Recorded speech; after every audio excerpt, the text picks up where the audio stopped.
At a high level, the way Redshift is architected is as follows. An Amazon Redshift instance runs on a cluster. When we talk about our data warehouse, we could use the term cluster and instance somewhat interchangeably.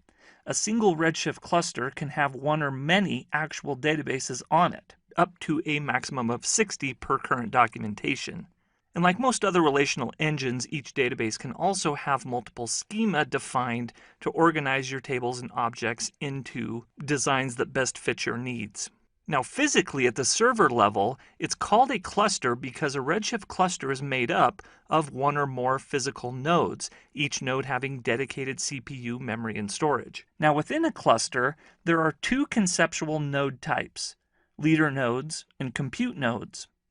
Clients only ever interact with the leader node. Every Amazon Redshift cluster has one and only one leader node. The leader node is the one that receives the queries, the updates, the inserts, the deletes, and is responsible for developing the execution plan and for performing the work of query optimization.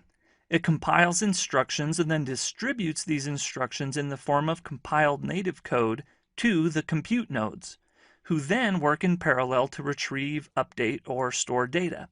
Now, if you have a single node cluster, the leader node would just do the work itself.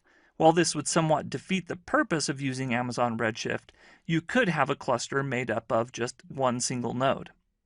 Compute nodes each have their own dedicated operating system, CPU, memory, and attached storage.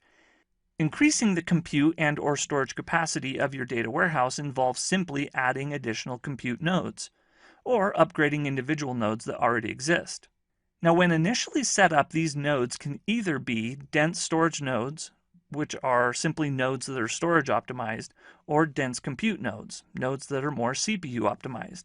And we'll go deeper into that when we set up our first cluster here in a few moments.